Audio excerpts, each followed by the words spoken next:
ng mga samahan na para ang mga Pilipino ay paalalahanan na magbawas-bawas ng paninigarilyo. Magbawas-bawas ng paninigarilyo. Okay, ilang po rito, dati-dati ninigarilyo kayo, pero ngayon, ginibak na ninyo. Hindi na kayo ninigarilyo. 1, meron pa po. 2, 3, sige po, okay, mahihiya. Naku, salamat sa Diyos. Meron pa? Okay, 4, ayun pa sa likod, ayun pa, ayun pa, ayun pa, ayun pa. Okay? Ayun pa. Hindi ba nakakatuwa yung palakpakan natin si Jesus? Praise the Lord. Amen. Ngayon, pumikit kayo lahat, walang titila, ako lang. Okay, lahat nakapikit. Lahat nakapikit. Please, walang titingin. Walang titingin. Lahat nakapikit. Ilan sa inyo, mabilis ha, ang naninigarilyo pa hanggang ngayon? Taas nyo rin yung kamay. Wala naman nakakakita, ako lang. Tsaka Diyos. Okay? Okay? Baba nyo bakit ang kamay nyo pagkataas. Meron pa? Meron pa? Well, dumilang na kayo. Merong isa na lang. Isa na lang. Diba? Nananalo ang Panginoon sa atin. Pagkain ng Diyos. So, hindi na ako dapat magsalita nito. Pero, bakit? Kasi hindi ako tinipigilan ng kaisipang ito Tignan nyo may nagpahiram sa akin ng sasakyan. So, bago ko isole, pinalinis ko. Nung pinalilinis ko, sabi nung paborito kong tigalinis, Pastor, hindi po ako maglilinis ng sasakyan ninyo, yung kapatid ko. Sabi ko, bakit?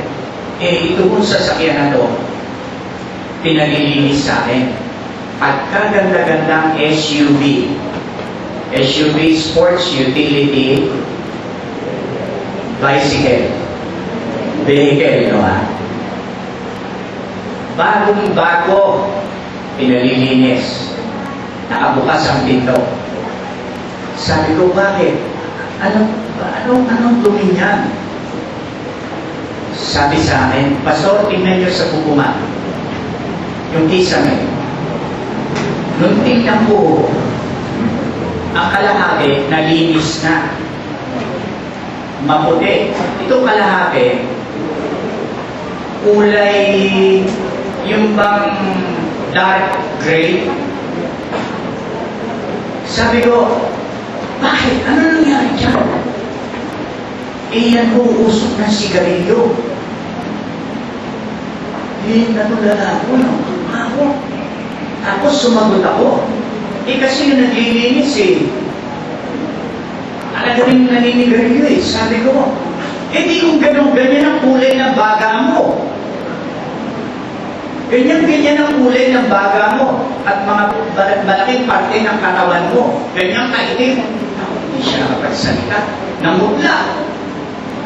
Namutla siya. So, ayun po yun ang ginagawa ng sigarilyo sa kotse, sa sasakyan. At nung pumasok ako, ayun, yung amoy nandoon. Pati yung leather seat, kinakailangang linisan. Kasi naroon yung residue na tinatawag ng paninigarilyo. So, ito ay matinding salot sa buong mundo. Nagagalit ang iba, bakit daw pinagbabawal ang marijuana samantalang mas grabe ang sigarilyo. Okay, ako wala akong panahon na magsasagot yan. Pero dito sa Pilipinas, ito balita, may nagbigay sa akin ito Matagal na ako din. Ilang beses ko ito binabasa. Itong article na to ay sinasabi na more and more women are dying of lung cancer. parami ng parami ang mga babae na namamatay sa cancer sa baga. Yung pinalabas ng Philippine Cancer Society, PCS, in-interview nila ang 2,500 na babae.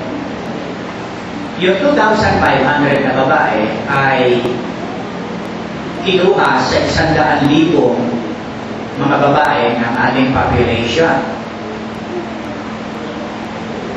Nakita nila na 2,043 dito sa mga babae ito ay namatay na dahil sa lung cancer.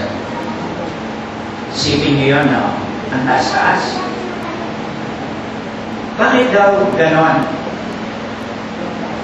Bakit mas marami pa ang namamatay ngayon ng mga babae sa lung cancer kaysa sa breast cancer? Bakit? Of course, alam na natin. Nagtatagumpay ang mga advertiser para ipakita na kaganda-gandang tingnan ng babae na naminigarilyo at naaakit ang mga babae.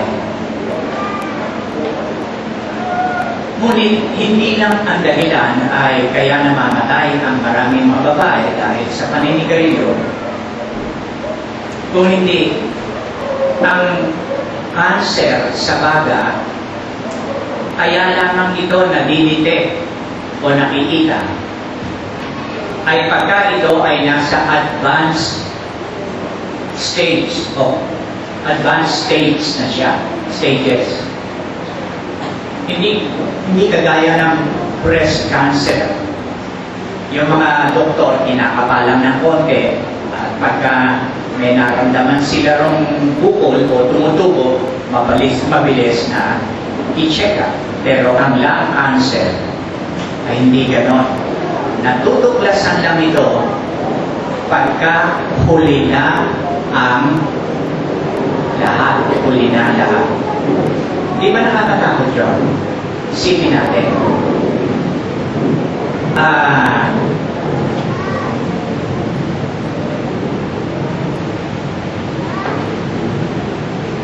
Kaya sabi rito, hindi ako nagbabasa ng Biblia, no? Ito galing sa dyaryo, sa Philippine Star.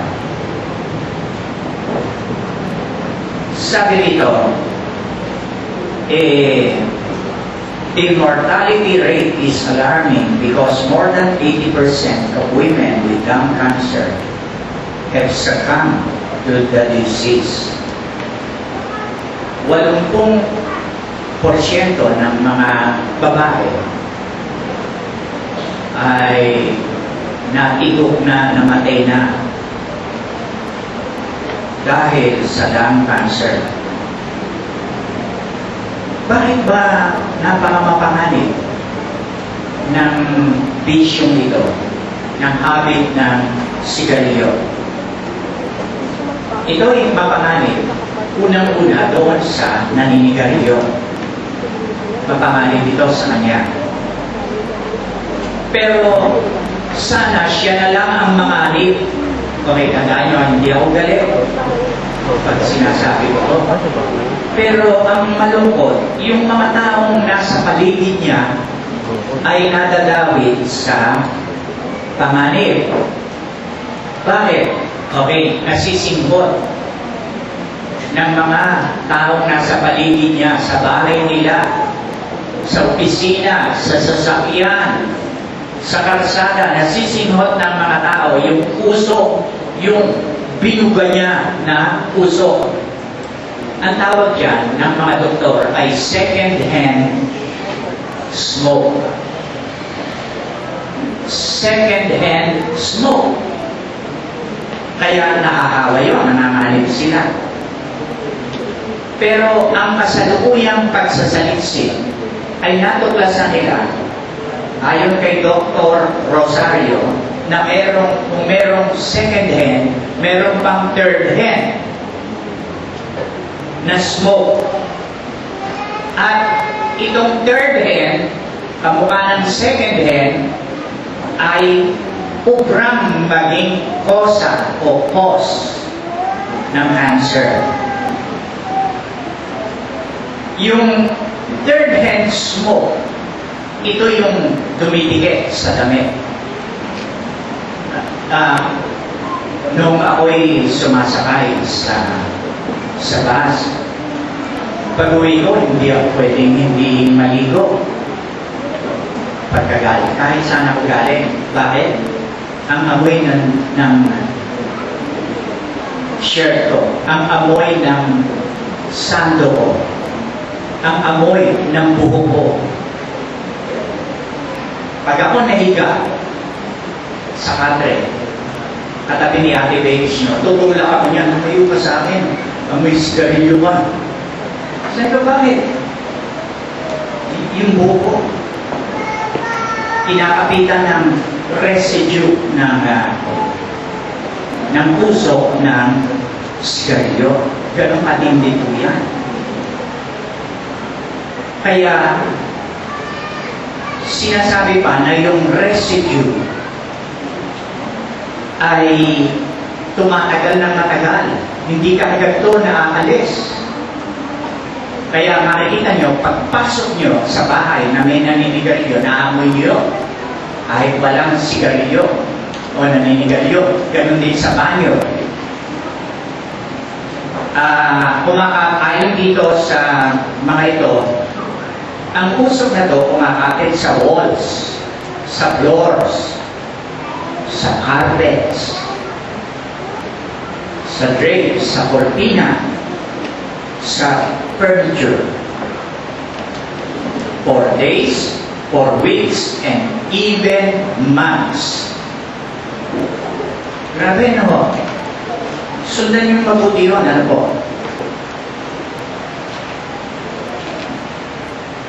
Kaya, eto na nga,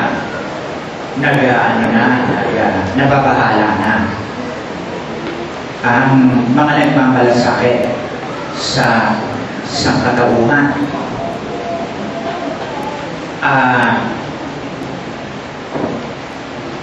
Naglagay na ng ban, pagbabawal sa advertisement ng tobacco.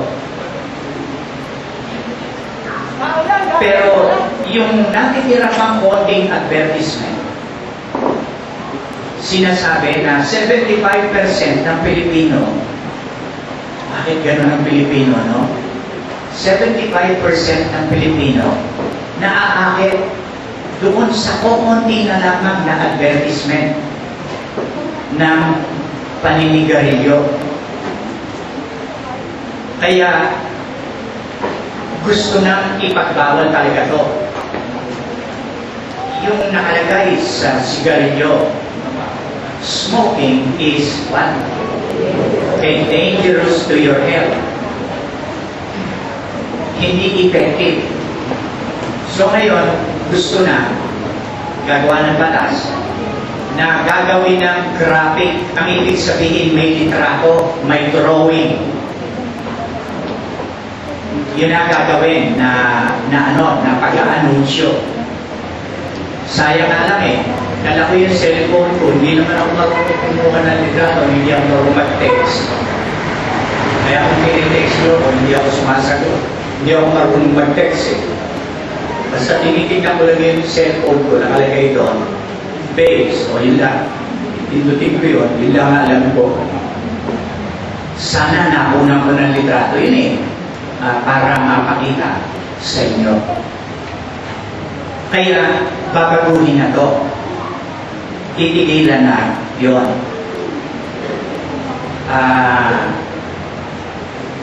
Yung mga parang glamorous na advertisement sa mga sari-sari store na nakikita natin, ipagbabawal na yun. Ngayon po, sabi pa, dito, sabi ng Surgeon General ng Amerika, yung smoking ay kosa ng maraming klase ng sakit na dumadapo sa iba't ibang organo ng katawan ng tao. lason, ang toxin ng sigarilyo ay sobrang makarating sa lahat ng parte ng katawan ng tao basta ito ay nararating ng daloy ng kanyang dugo. Ganun ito katindi.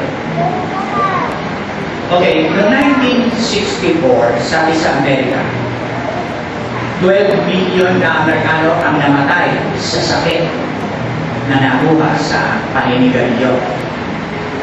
Noong 1964. Ngayon, sabi nila, nakaharap ang 25 million na buhay na Amerikano ngayon, napapaharap sila na mamatay sa karamdaman ng nagaling sa paninigarilyo. Yan ang sinasabi. Ngayon po, may mga nakakawiran, alam niyo na, ang laki-laki ng kwartang kinikita rito, na gumagawa sila ng tinatawag na low tar o low nicotine cigarettes. Pero nung pag-aralan, i-eksperimento, wala rin pinagtibay doon sa regular ang tar o nicotine. At so, gumawa sila ng filter.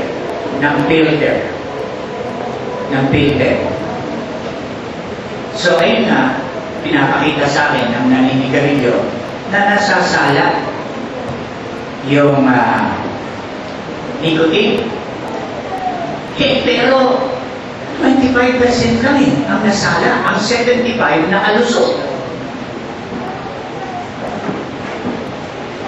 So, makikita natin na hindi ito napapalutas ng problema. Dito sa atin, sa Pilipinas, sinasabi na kadalasan nagsisimulang manigarilyong regular ang mga Pilipino sa edad na 18, 18. Pero pinagtatalunan pa rin ito dahil sabi ng iba, ito ay 15, sabi sa nagsisimulang manigarilyo. Ngayon po,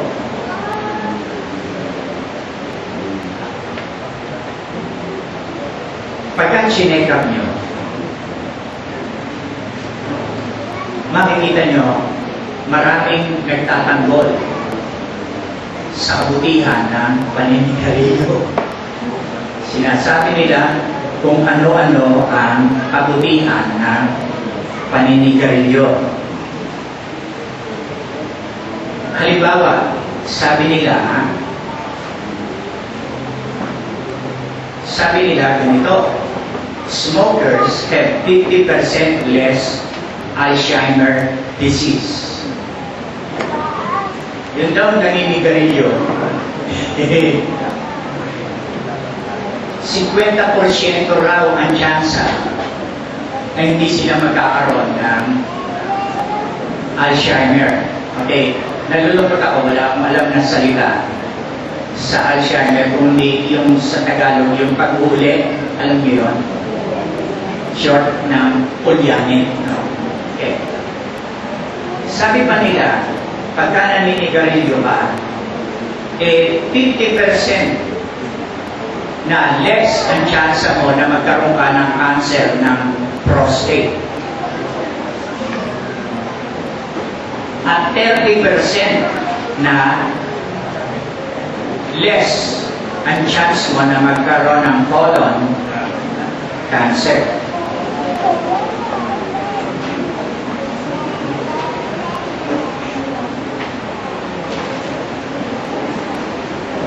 Kaya, ayan ang mga sinasabi nila, nagtatanggol sila.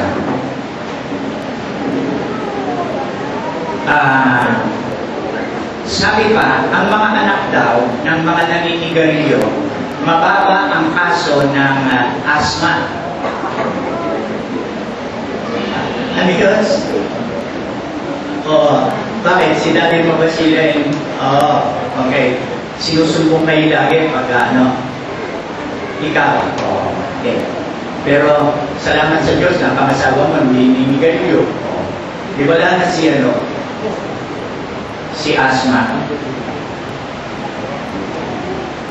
Sabi pa ng mga tagapagtanggol ng sigarilyo, yun daw mga lalaking naninigarilyo, mas mababa ang kolesterol.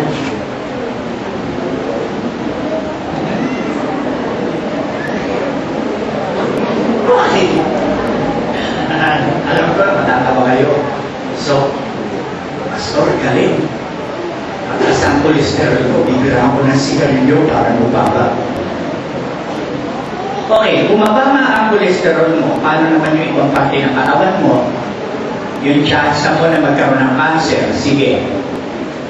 Ha? Oo, yung emphysema sa baga mo, o yan, sige. Lalo na rito sa Pilipinas, sinasabi na ilang porsyento ang merong sakit sa baga dito sa atin. Ang taas-taas eh. Ang taas-taas.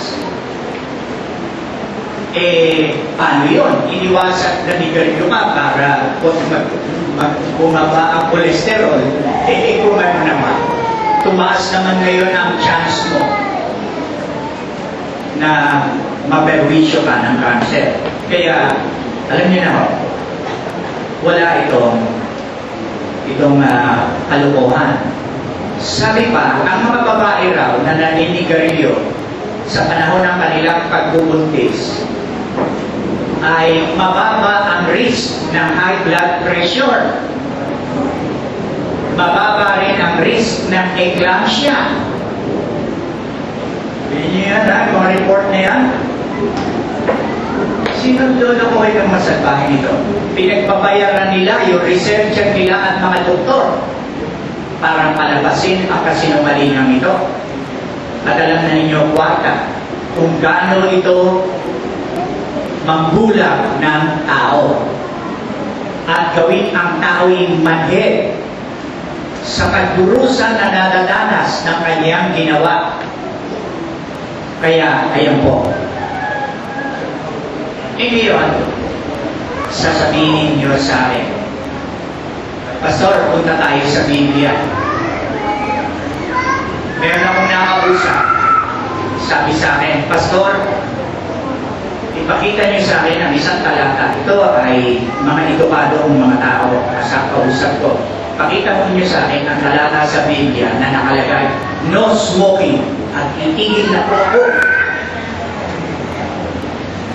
Sabi, nakita ko doon sa kotse niyo, may Biblia. Kukunin natin. Pakita niyo sa akin sa Biblia, no smoking. Sino sa inyo nakakita sa Biblia ng no smoking?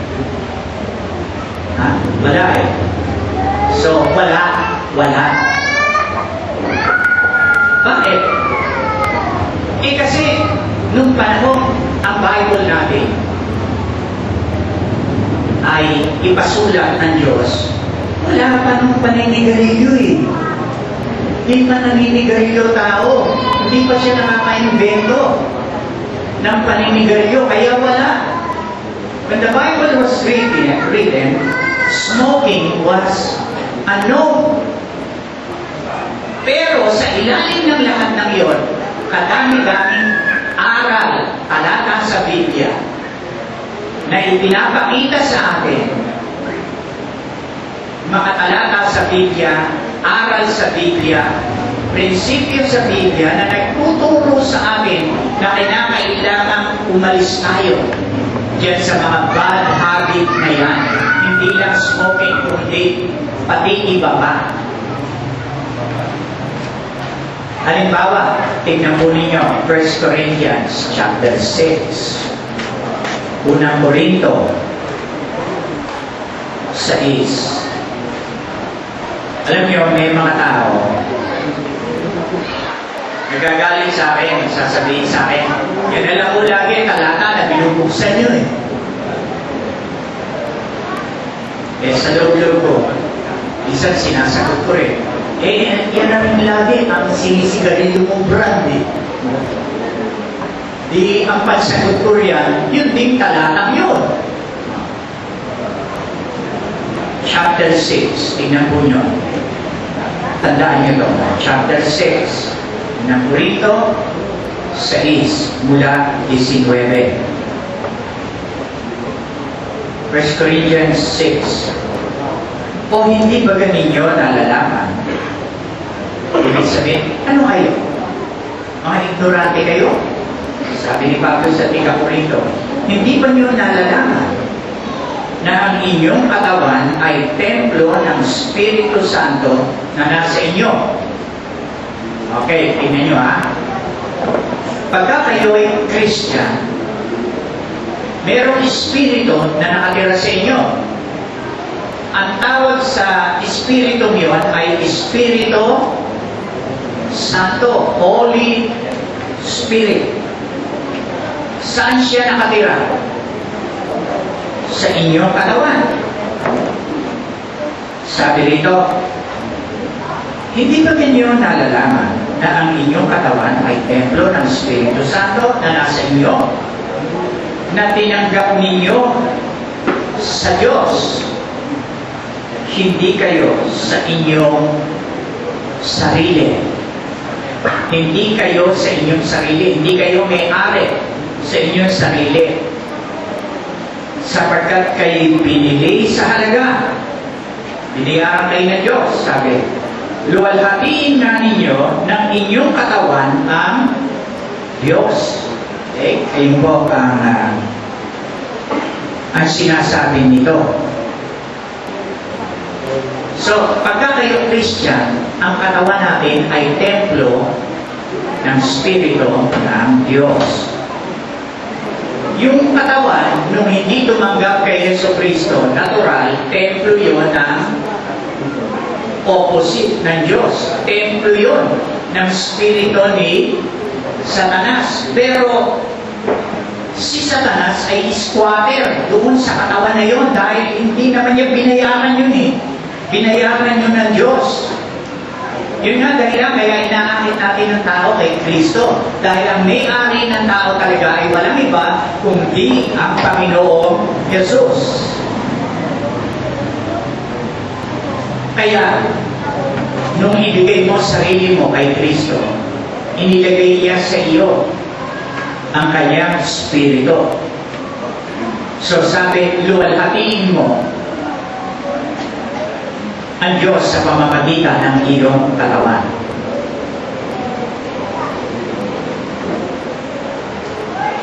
Yung bata pa ako, pangkaraniwan na ang mga pastor namin naninigarilyo. Ang mga aser naninigarilyo. Ano ba yun? Hindi ko napapansin yun, pero nung nagpasimula na ako sa Sunday School, kinu-question ko na yan. Presbyterian kami, tsaka Methodist, Protestant. Naninigarilyo sila. At minsan ay 98 na mga pastor ang kasama ko sa iba't ibang denominasyon, pati mga pare. Sumakay kami ng Singapore Airline papuntang Singapore. Attend kami ng conference ng World Church Leader. Naku po, pare, pastor, ninigarilyo na. Pagkatapos, yung doon sa airline, binigyan kami ng inumin. Tuwa ako, paborito ko. Kulay strawberry o cherry. Pero nung amoyin ko, nung iinumin ko, iba amoy. Nung tikman ko, para akong kinagat dito sa sabi ko, alak to. Tinawag ko yung stewardess. Sabi ko, is this wine? Oh yes, that's sherry. Sabi sa akin. One of the most expensive wine in the world. Try it, sir. No thanks. Ibinalik ko sa kanya. Sabi naman ng katabi ko na pare, i-ring akin yan kung ayaw mo. Ibinigay ko sa kanya. Ayun, panay ang hingi nila. At ayun sila ninigarilyo. Nung bumaga kami sa St. Singapore Airport, naiiwan sila sa labas. Ang marami. Ay, hindi sila pinalabas. Andun sila. Bakit? Kasi lumalakad na ng pasuray-suray. Nakapasok dito yung sigarilyo. Ako naman, nakalabas ako ng mabilis. Sakay ako ng sundo naming bus. Hinatid kami sa hotel. So, iyan ay pangkaraniwan na. Pero isipin nyo, ano mangyayari kung pina-counsel ko kayo na may nakasupalpal sa akin sigarilyo at pinubuga-bugahan ko pa kayo? Naunawaan mo ninyo? Matutuwa ba kayo? Matutuwa ba kayo na ganun ako? Ito ko sa pulpito. Mahal kayo ni Kristo. Ganun ako sa inyo. Gusto ni Kristo, malinis ang buhay. Ganun ako. Ano mangyayari? Ano mangyayari? Hindi tayo magiging effective. Correct? Di ba? Hindi tayo magiging epektibo. Pero kapag malinis tayo riyan, ang galing maniwala ng tao sa atin. O kaya galing sa atin kasi matwid ang ating gawa, ang kanila baluktot. Kaya galing sila. Okay, isa sa pinakikiusapan ngayon na tumigil na ng paninigarilyo, sino? O si Pinoy. Si Pinoy. Pinakikiusapan siya. Koreanong doktor na nagpunta rito na namumuno sa anti-smoking. Pinakikiusapan siya. Yung secretary pa yun ng yung health secretary, si Cabral ba yun? Ganun din, pinamamanikan si Pinoy. Si Obama ng Amerika, nang siya'y pakiusapan, nag-quit siya. Nag-quit. Tumigil siya. Kaya tinan mo ngayon, gumawa ko siya, hindi na mo ang tinapakulay niya. Pumuti-puti, no? Di ba? Gumawa ko siya, tumigil siya. So, eto po. Alam na natin na hindi makakalwalhati sa Diyos na tayong mga Christian ay naninigarilyo. Alam natin na ang ating katawan ay templo ng Diyos. Kaya, pananagutan natin sa Diyos ang ginagawa natin sa ating katawan. Pananagutan natin yan. Pag sinisira natin ang ating katawan, sisirain tayo ng Diyos. Saan yun? Sa 1 Corinthians chapter 3, verse 16. 16. Sabi dito, hindi ba kaninyo nalalaman na kayo'y templo ng Diyos at ang Espiritu ng Diyos ay nananahan sa inyo? Kung gibain ng sino man ang templo ng Diyos, siya'y igigiba ng Diyos. Okay, pag ginigiba mo ang templo ng Diyos sa katawan mo, gigibain ka rin ng Diyos. Ninyo, paano mo yun? Okay, bibigyan kita ng halimbawa.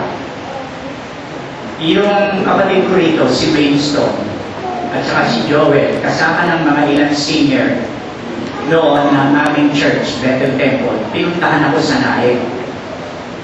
Tuwan-tuwa sila, nakasakay sila sa kalesa. Kasi noon, sa Naik, nung pastor ako ron, wala naman sasakyan kundi kalesa lang eh. Itawan nyo kung gaano matagal na yun, no? Kalesa. Ngayon, eto na sila, nakasakay sa kalesa. Itong kutsero, pinapalo, pinapalki. Yung ano ba tayo doon? Dati ko, yung kabayo. Nainis yung isang kasama ng mga kapatid ko. Kasi inaawat na siya, sinasabi, huwag po niyong paluhin, mabigat tayo taligi. Huwag po niyong paluhin. Pinapalo. Ang ginawa nitong isang kasama, akin na nga po yung pamalo niyo, inagaw. At pagkatapos, hindi kayo marunong tumalo eh. Pinanatan itong isa ng palo. Yung kabayo, ganyan ho, pagpalo.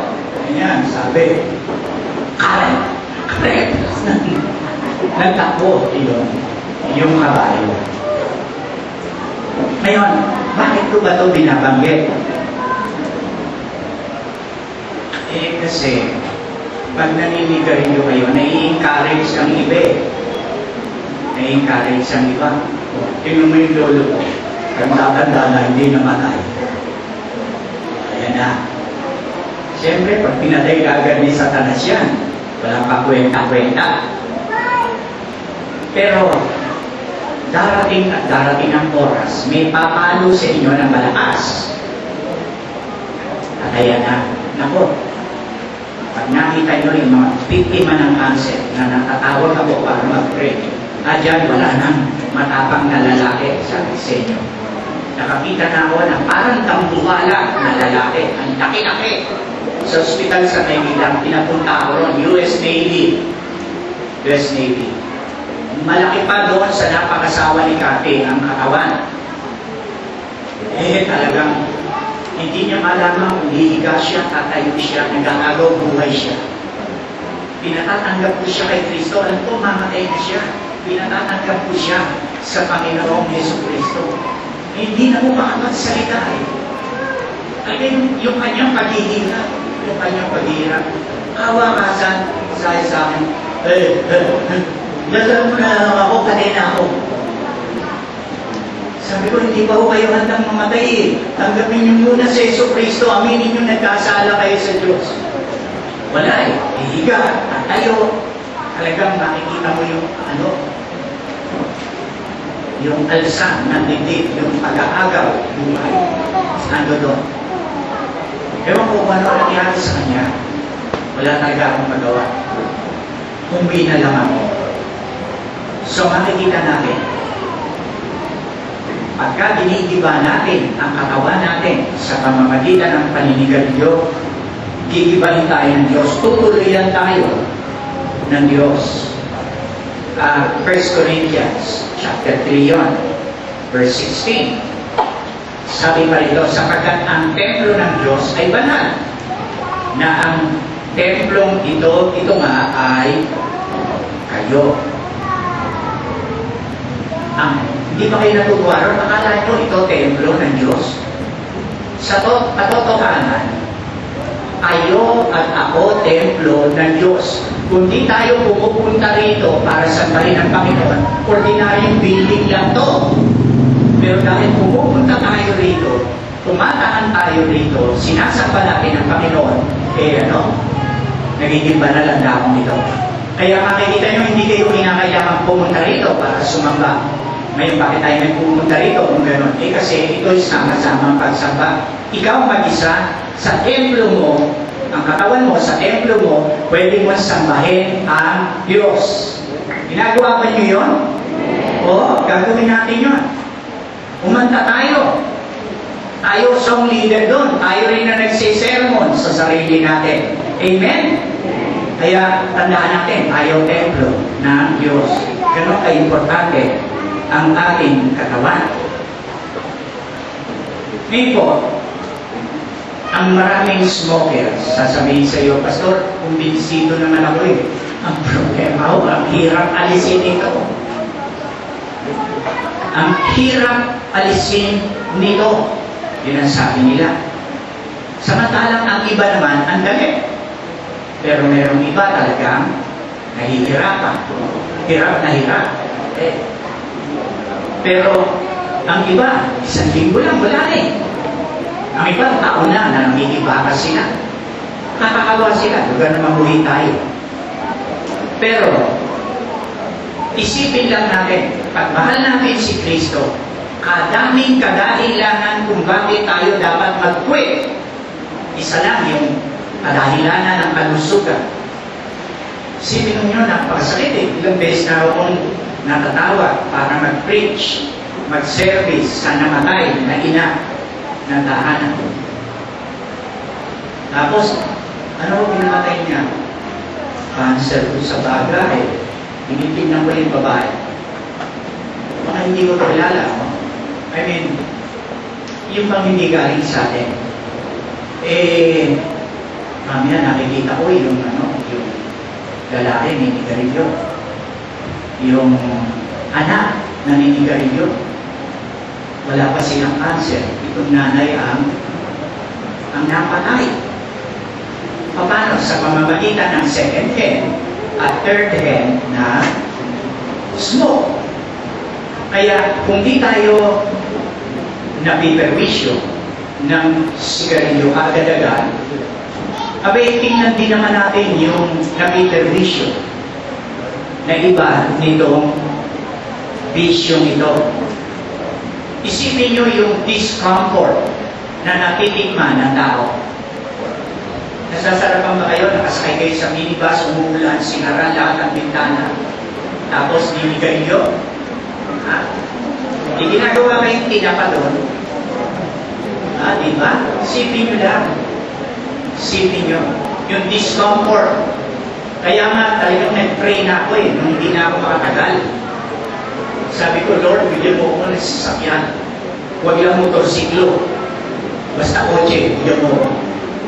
Dahil hirap na po rito, makikipag-away na ako. Nakikiusap ako Please, huwag niyo naman akong bugahan. Tignan niyo ba, braso ko, kalahati lang ng braso niyo.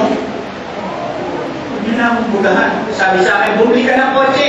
Gusto ko na sabihin, pag ako nakabili ng kotse, nakita ka sa sasada, sasagasaan kita. Sabi niyo, Pastor, pero ba kayo? Iniisip ko yun. Sana makakuha ako ng kotse na hindi nakukupi. Bubuhay ko ito Ay, gagalit na ako Maski na nakalagay na, no smoking. Ninigarilyo. Minsan nakasakay ako sa taxi. Naninigarilyo yung Sabi sa akin, huwag niyo buksan ang bintana, aircon huto. Naninigarilyo Sabi niya, hindi ko matiis Of course, nag-witness ako. Tapos, sabi ko, asan ang pangalan mo? Tignan ko nga, tinakpan niya Sabi niya sa akin, sabi ko, bakit o? I-report kita sa may-ari ng taxi. Di ako may-ari. Wala. O nire-report na kita sa iyo. Ang hirap yung discomfort. Kaya nga, miski na kubra naman akong sumakay na. Kung dito lang sa Pilipinas sumasakay ko aeroplano, papasundo ako kay Rudy. O kung kanino man Dahil yun na Yun na. Minsan nga, nagalit sa akin yung driver ng taxi. Ibinababa ko sa gitna ng kalye. Selan nyo. O sino kayo? Ganyan. Nasaan tayo? Kaya pagpipili nyo ako, dahil ako hindi ako tatahimik ba, sasagot ako. Yun. Kaya yung discomfort na inaabot nito, yung discomfort. Kaya alam doon, magkukwit ka. Kung ako niligarilyo, magkukwit ako. Maaawa ako sa asawa ko. Maaawa ako sa anak ko. Pati sa aso ko, maaawa ako. Kung magka-cancer yun Pero aso kung ang nanay ay baboy, ang tatay ay aso, ganun ang muso, talagang pagka nakakaamoy na ganun, sige. Sabihin nyo. Ngayon, kailangan mag-quit ka for the sake of those you love at for the sake na mahal mo ang Panginoong Jesucristo. Sasabihin nyo, Pastor, luma na yung mga talatang yan O halimbawa, ito, Isaiah 55. Tingnan natin. Isaiah 55. Isaiah 55.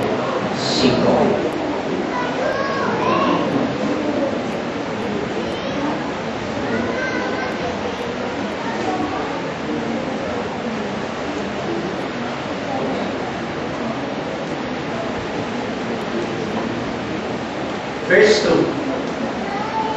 Ano't kayo'y nagugugol ng salapi sa hindi pagkain? Ano't kayo'y nagugugol ng salapi sa hindi pagkain? Ba't yung ginagastos pera nyo sa hindi pagkain? Hindi bread. Okay, ano ibig sabihin nito? Yung salita rin itong pagkain, bread, ang ibig sabihin nito, Bakit nyo ginagastos ang pera nyo doon sa mga bagay na hindi nakakita-kinabang, nakakabuti, nakakalusog sa inyo? Ilang ibig sabihin nito? Hindi naman nakakatulong yan sa inyo. Hindi nakakalusog. Bakit nyo gagastusin ang pera nyo doon? At ang inyong gawa, pinaghirapan nyo. Bakit nyo gagastusin sa hindi nakakabusog? Inyong pakinggan ako at magsikain kayo ng mabuti at mangalugod kayo sa katabahan. Ay ibig sabihin, gastusin nyo pera nyo sa na magiging kapakita-kinabang sa inyo, makakapagpalusog sa inyo, makakabuti sa kapwa-tao nyo. Okay. Sheila, alam mo, tinulungan mo ako niyan eh. Noon nandun tayo sa Montano, nung binabanggit ko to. Ang isang stick ng sigarilyo, gano'ng karami ang oras na nilubugol mo para mo pang-ubos siya? Yung isang stick, gano'ng karaming minuto? Tatandaan nyo? Sino nakakatanda? Magpo-volunteer. Sasabihin, isang stick. Ha? Alam ko, sabi ng bata, ako. Ha? 15 minutes, baka naman ba yung sobre, no? O ayun sigarilyo, sinasabi mo, ganyan kahaba. Ha? 15 minutes na. Ay, ito asawa ko, kaya ko'y kumisan. Kaya kami masaya niyan eh. Okay, mga gaano katagal? Mga 5 minutes? Payag kayo, 5 minutes? Okay, 5 minutes.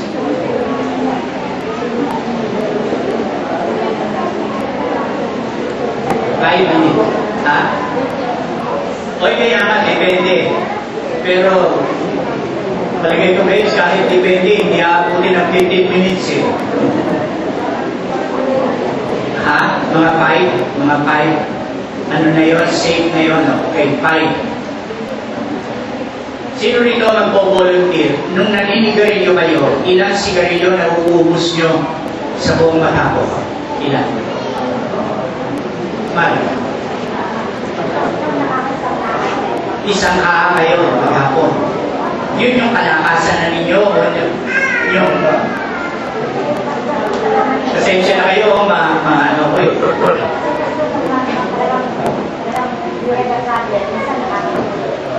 Pag may problema, nakakadalawa kayo.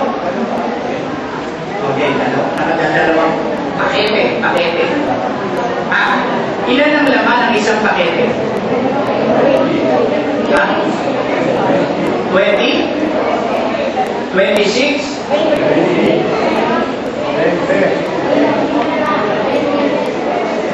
20? 20? Oh. Kasi ang dami nyo eh, sabay-sabay kayo eh.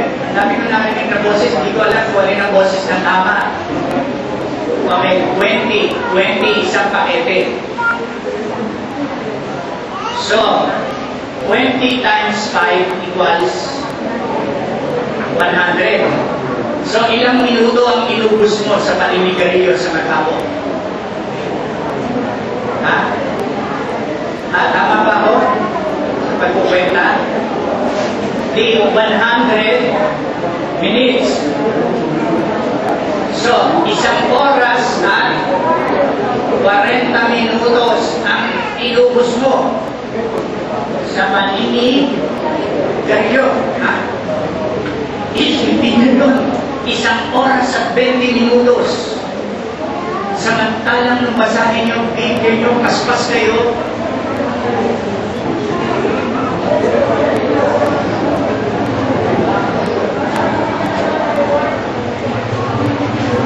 O kahit may work, pero tandaan ninyo, ang trabaho ninyo ay iba pagka ninigarilyo kayo. Ang maraming workplace o places, hindi yan pinapayagan. Lalo na ngayon. Sa bangko ba, pinapayagan? Sila din. So ito na ha, di isang oras yan at 40 minutos ba ang ilubos mo sa araw sa paninigarilyo. Sa loob ng isang taon, ilan yun? 365 days. May calculator kayo? Alam niyo, sinadya ko, hindi ko ito kinuwenta para kasali ko kayo. Para tayo lahat nag-aaral. Kasi, makakatulong tayo para kausapin ang iba. Okay? Ha? Ilan yun? Yung 1 hour, 40 minutes, multiply,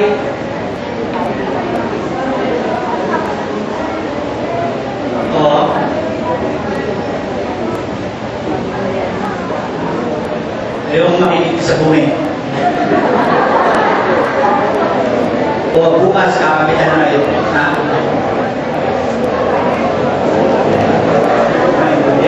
Parang nalulunod mo lang. Ha? 260 hours. Ha? Ano? 109 lang? 609 daw Ito naman ang baba Pinadalakas mo loob na naninigarilyo niyan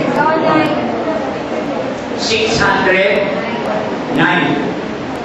Ilang days yun? 609. 365 days.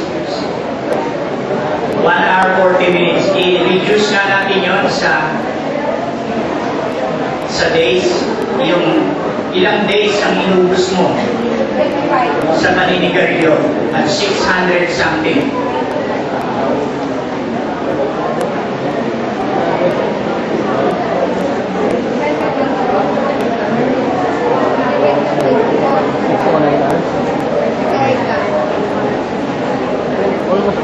Ilan? 25 days ng isang taon mo inubos mo sa paninigarilyo. 25 days. Tama ba yun? Tama? Tama sabi. Ilan sabi mali? Ilan sabi? Di ko alam. Kaya tayo. Ha? Inubos mo 25 days. Inubos mo sa paninigarilyo. Inaksaya mo ganun karaming araw. Alam mo yun, ha? Okay. Kung naninigarilyo ka, sa loob ng 20 years o 10 years, 25, ano yun, times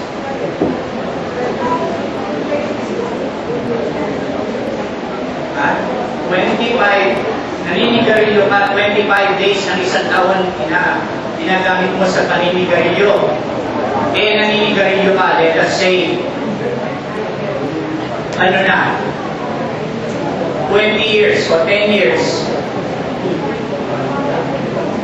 Ilan?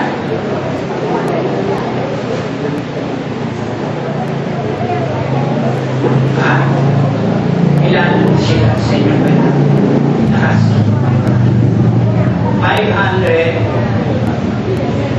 500 days. At ilang taon nyo? Ha? 20 years, 500 days. For 20 years. Tama ba yun? 500 days. So, isang taon,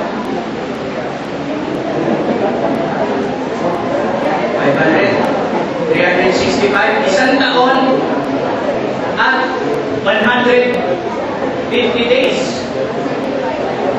135 days sa loob ng 20 years ang inaksaya mo ng buhay mo sa paninigarilyo. Pininigarilyo ka, umubo na, kapitay ka lang, kakakanser ka na.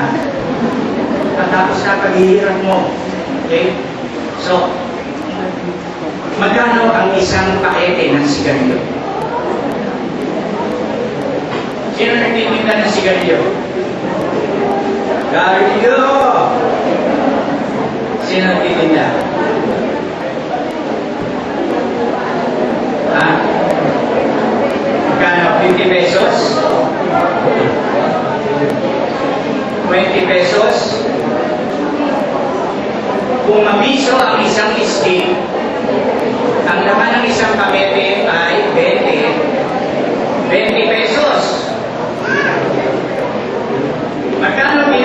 mong pera sa paninigarilyo sa loob ng 20 years?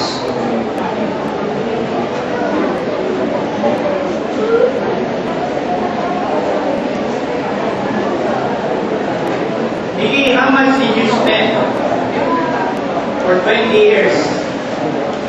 You don't know? Okay.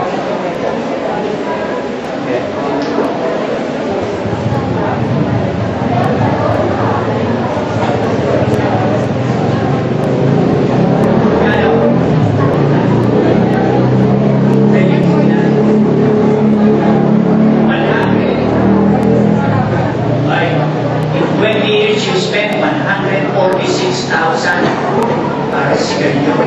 Kaya isipin nyo kung bakit yumayaman sila. Oo, yumayaman. Bakit? Bakit hindi nila mabitawan yan? Bilhin yan eh. Tinan mo yung 146,000 plus yung 1 year and 165 days. Kung nag-aral ka lang noon, in 20 years, nag-aral ka, ginamit mo yung perang gagastusin mo sa sigarilyo. Ang laki mo ng inasenso mo, ang laki na ng inasenso mo. Tanyo bakit ito na sinasabi? May miyembro tayo sa Amerika. Sabi sa akin, Pastor, ang nilig na ako sa manager. Ako, praise the Lord. Hindi ko na-pick out eh. Bakit? Kasi kulang mo ako sa degree. Sayang sayang. Pero sabi sa akin, Pastor, papasok ako sa eskwela. So ayun, nag-aral siya. Kaya nakita nyo, ang kahalagahan, gamitin na lang nyo yung oras na yun para manigarilyo, para mag-aral. Tapos yung pera, gusto nyo itayong deposit na ninyo. Hindi. Pag kinwenta natin ang compound interest, itong 146 na to, baka hindi lang kalahating milyon eh. Di ba? Pagka ganon. Kaya, tingnan nyo ang advantage. Kaya, ikalat natin ito. Ngayon, kanina sinabi ko na, mahirap mag-quit. Para sa iba. Sa iba naman, easy lang. Pero sa iba, mahirap. Ano gagawin? Okay. Unang-una, aminin mo, adik ka na, hook ka na, hindi mo na matutulungan ang sarili mo. Kailangan mo na ang tulong ng iba na mas malakas sa iyo. Correct? Kailangan. Okay, pwede kang lumapit sa friend, pwede kang lumapit sa pastor para pag-pray ka. Pero kung ako lalapitan mo, ipag-pray kita, pero ituturo kita, hindi lang doon sa mas malakas sa iyo, kundi yung pinakamalakas sa lahat, ang Panginoong Jesus. Doon kita ituturo. Sa pamamagitan niya, madadaig mo ang anumang bisyo, pati paninigarilyo. Philippians 4, Philippians 4:13. I can do all things through Christ who strengtheneth me. Sabi ko nga doon sa isa na lumapit sa akin, nahirapan siya. Isulat mo ba ako yung talata niya sa kaprasong papel? Ilagay mo dito sa bulsa na pinaglalagyan mo ng pakete ng sigarilyo mo. Ilagay mo dyan. Yan ang ipalit mo. Pagtatadyakan mo na yung sigarilyo mo, tago mo na, yan ang ipalit mo. Tuwing darating ang sumpong sa iyo ng paninigarilyo, hilapin mo yan. Yung talata niya, basahin mo.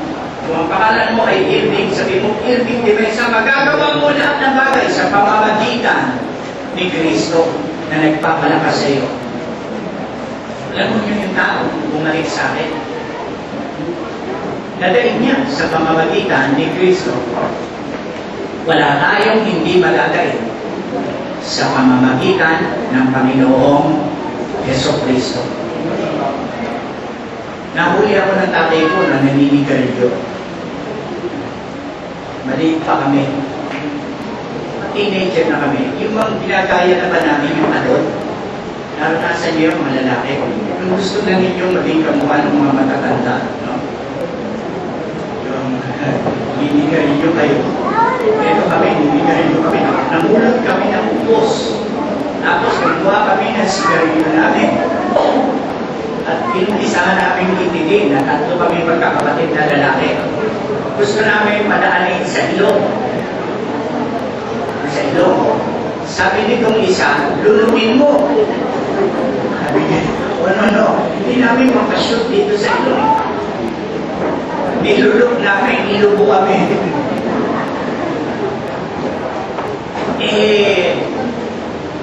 Ewan ko ba kung kabutihan o kasamaang pala, yung puso ng sigarilyo, umaakyat, nasa silong kami ng bahay.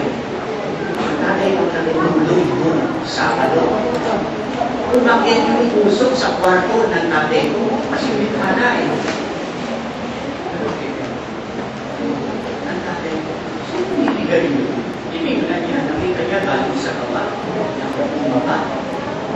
Huling-huli kami sa akto, kami tatlo. Ang kagaling tatay ko.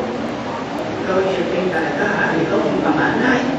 Yan ang igalagi sa akin. Ikaw na pamanay. Kaya ano, bisita-bisita ko eh. Kasalanan ng bunso, ako sinisisi. Ikaw na pamanay. Yan. Alala pa kayo. Ikaw dati, kunin mo yung ano, kasalanan ng bahay. Ganyan kakapal. Sino sa inyo ang nakakita no?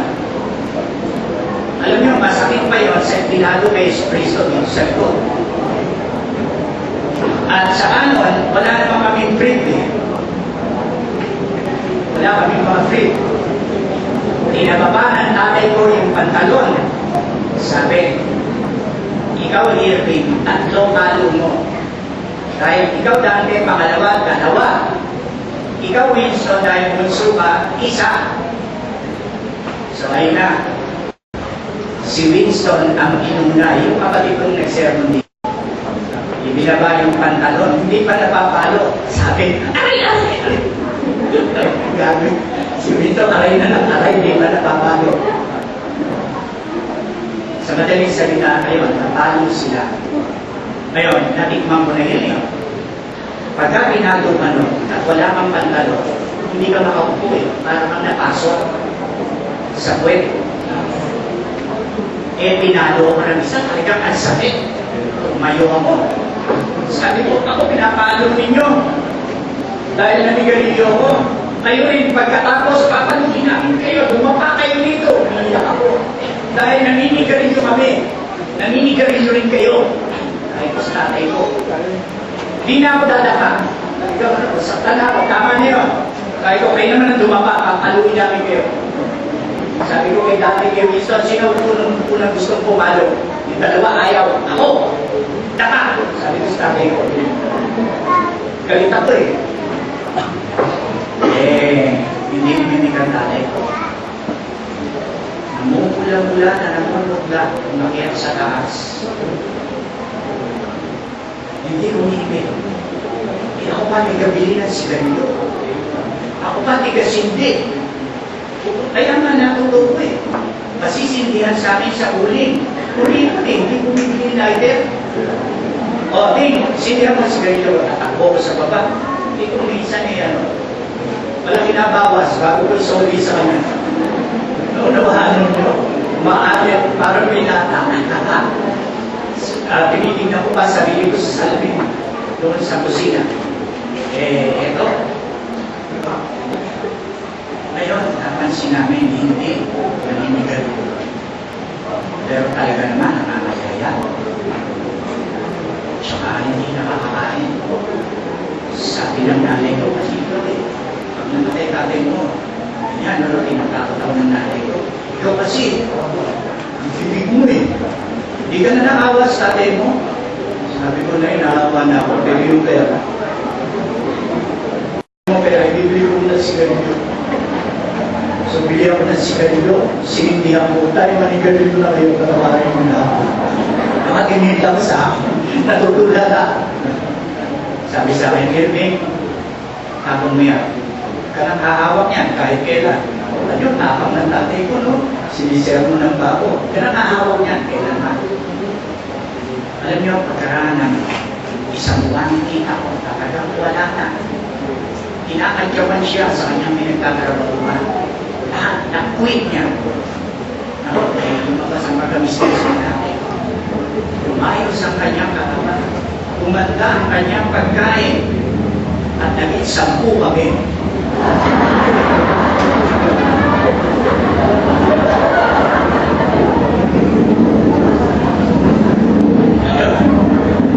Pinatatawa ko lang kayo dahil naantok na iba sa inyo. Pero hindi totoo na yan, naging 10 kami.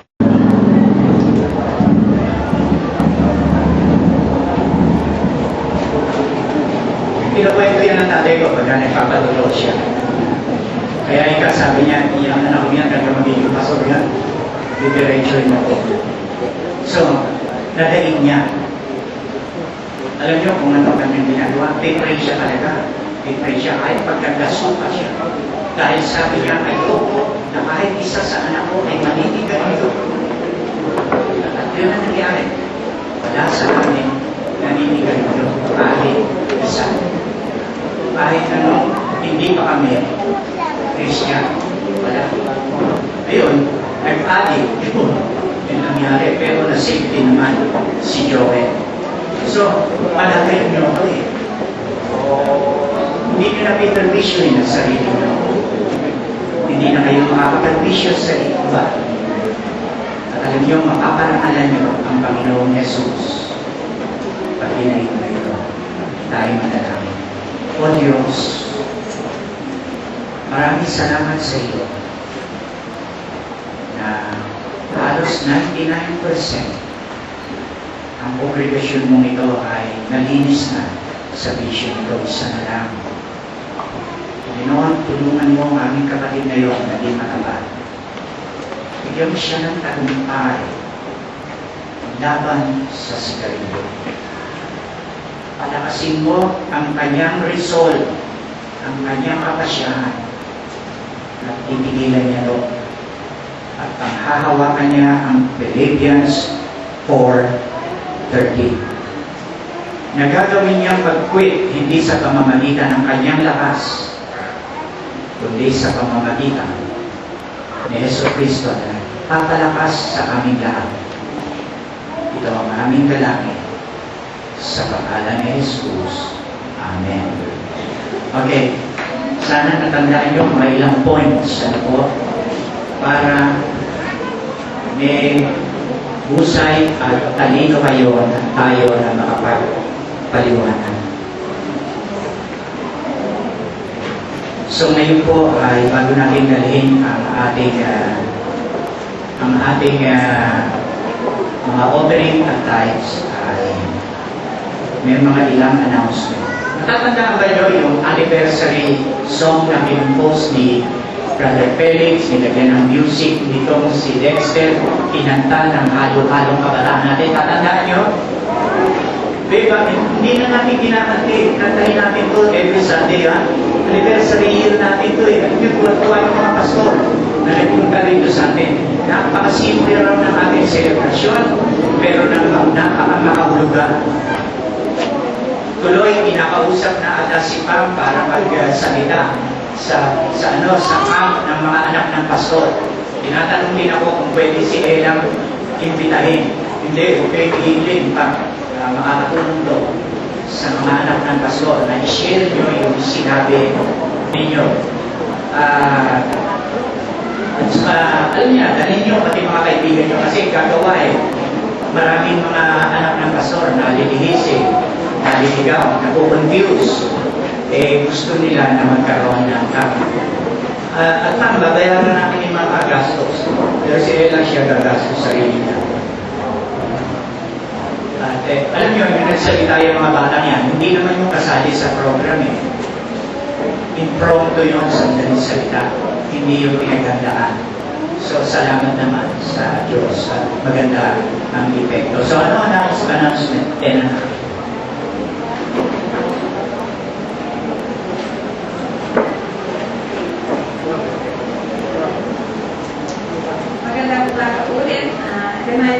po sa ating proyekto. In connection pa rin po sa 50th anniversary natin. Alam natin na nagkaroon po tayo ng proyekto ng pag-raise ng fund para sa isang sasakyan natin, Pastor. So, nire-remind lang po namin ng committee na patuloy po tayo manalangin. Magsama-sama po tayo at magtulong-tulong sa pag-raise ng fund para po sa isang sasakyan para sa ating pastor. Naalala ko po kahapon kasi umatin kami ng seminar at meeting ng treasurers ng mga churches. Yung speaker po doon, pastor, alam mo kung saan church yun, pero siya po yung speaker kahapon na ipatestimony niya rin po na through prayer at pagtutulong-tulong ng miyembro niya, napakita nga po doon na 20 workers lang at ilan lang ang member niya, pero nabigyan po siya ng isang sportivo na sasakyan. So, I think, sa tulong ng Panginoon, mas marami tayo doon. I know, God will do a miracle para mangyari po yung magandang plano niya sa ating pastor. Kaya pinapaalala ko lang po na patuloy po tayo magkaloob para sa proyekto to. And then, kung meron pong gusto mag-page, pakisabi lang po ninyo kasi pinag-pray po natin na mula ngayon, kung loloobin po ng Panginoon hanggang December, makapag-raise po tayo ng fund po. So, ongoing po, pwede tayo magkaloob kasi kailangan po talaga natin ng isang malaking halaga para mangyari yung plano nyo. So, alam naman po natin na kailangan namin pastor na sasakyan. So, yun lang po. Muli, kailangan po natin sa sobre, hard. So, sa ngayon po, nakareceive na po kami ng $500 and then 150 pounds and some peso po na galing sa ating mga kapatiran na nasa abroad. So, mas maganda po, sama tayo ng kaloob para naman po sama-sama rin tayo pagpalain ng Panginoon. So, give and you shall receive. God bless you po.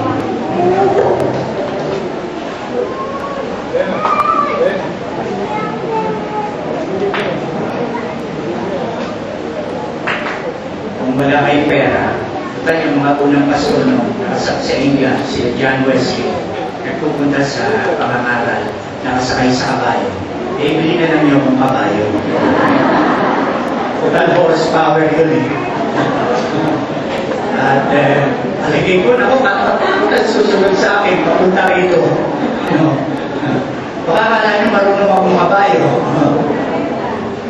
Marunong akong makabayo, no? Alam ko kung kakakanin, right o left o derecho, no? Alam ko. Kasi nung pastor ako sanay. So, salamat sa Diyos na isip na to. Makakala nyo, paiba-iba sa sakyan ko ngayon. Hindi akin yan. Pero hindi ko sasabihin sa inyo kung kanino. Sa Panginoon yan. Ay, dalay.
See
nagsasabi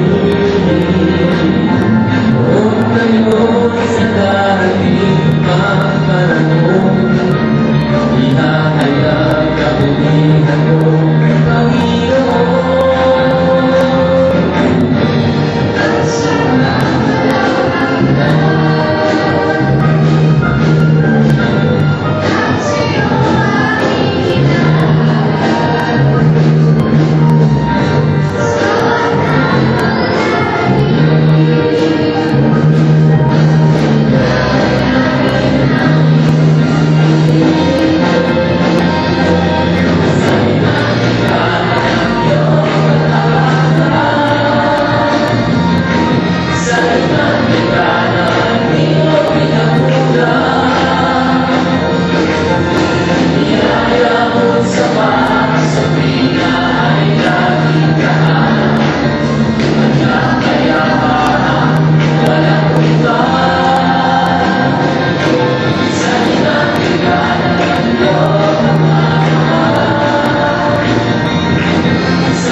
Sabay-sabay ko natin.